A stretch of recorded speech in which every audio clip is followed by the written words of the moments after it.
Welcome back, everybody. This is Calculus 3. We're doing an example of decomposition. This is in our dot product section. This is from physics.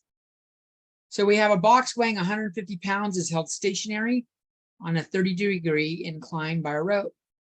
And you'll see the picture.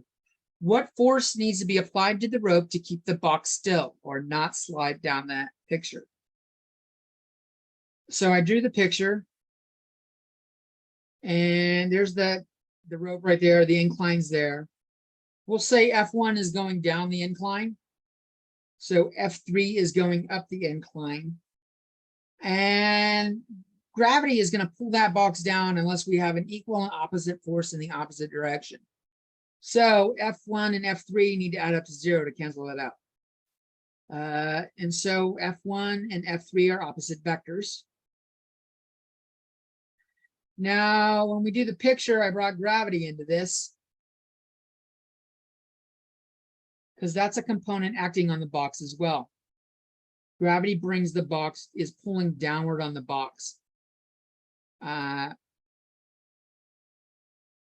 there's direct pressure straight on this like this. So we're going to break up F2 into the F1 component that's down the slope and F4 normal to the plane that the box is on.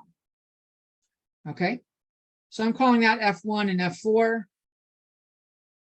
F4. So looking at the picture, if this is 30 degrees and I draw an angle coming down, that makes this 60 degrees. And if I make a right angle right here to do the norm part, right there, 30 and 60, this is 90 degrees, 30 degrees there. That means this is 60. That means that angle there is 30.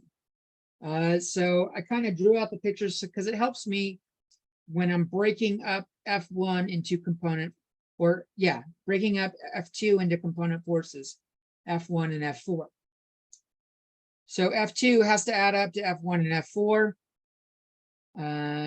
F1, we're going to say E1 is the unit vector down the plane. And E4 is the normal vector into the plane. Okay. So if I'm working off that, I've got a 60-degree angle here. F2 and F1. We have the magnitude of F and that component, the directional angle there is 60 degrees. Cosine of 60 degrees. And E1.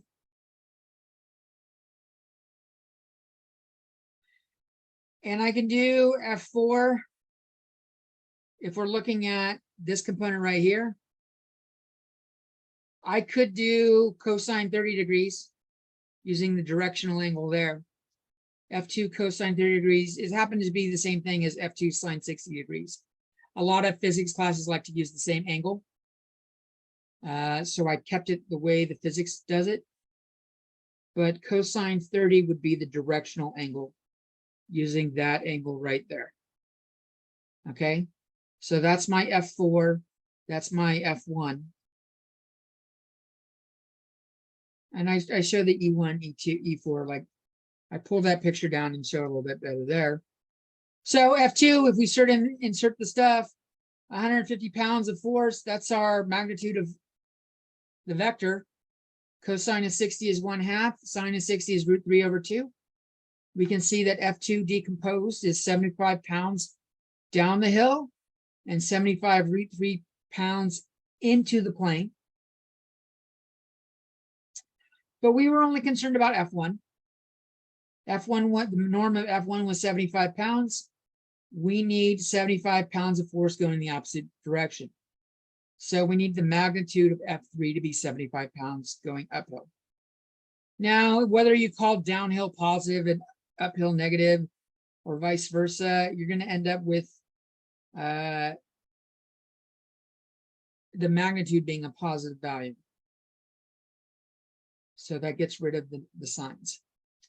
And that's it for that section. Peace.